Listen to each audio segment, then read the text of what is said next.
Because the one who was pressed to the point of death now wants to take the joy that is his. You do know Jesus prayed one time in a place called the Mount of Olives, don't you?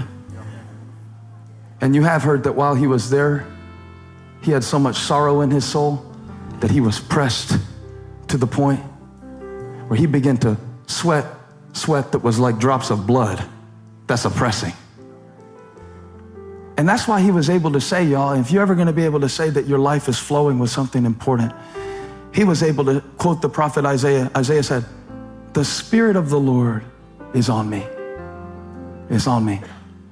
Now we get to say the Spirit of the Lord is in me. How does it flow out?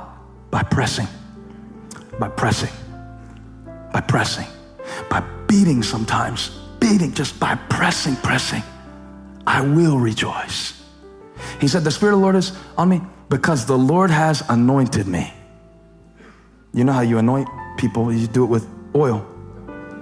You know how you get oil? You press olives. Do you really want God to use your life? Do you really want his presence to flow? It's going to take a pressing, you see? And he's anointed me not just to do some things, but he's anointed me to do specific things. Proclaim good news to the poor. He has sent me to bind up the brokenhearted, to proclaim freedom for the captives and release from darkness, to bring out the people who were enslaved in Egypt and to bring them into the light, to bring the right light on your situation. Release from darkness for the prisoners, to proclaim the year of the Lord's favor and the day of vengeance of our God, to comfort all who mourn. This is what Jesus does. And provide for those who grieve in Zion, to bestow on them a crown of beauty. I speak this blessing over your life as we close one series. Instead of ashes, and the oil of joy. That stuff that drips down out the bottom of the basket. Hey, joy doesn't always come in a downpour. Sometimes it comes in a drip. And you got to be there to catch it after it's been pressed. Drops of joy. Drops of joy.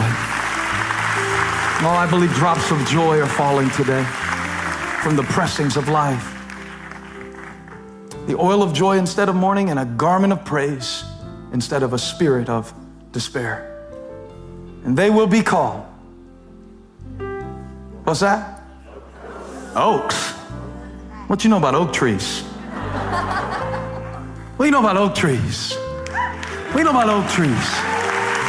Come on, let's bring the series together. If we're gonna close it, let's close it out right. I wanna be a planting of the Lord for the display of his splendor. Now God says to somebody today, I know you're being pressed, but I'm not crushing you. I'm pressing you because something precious is in you. And the only way to produce it is to press it.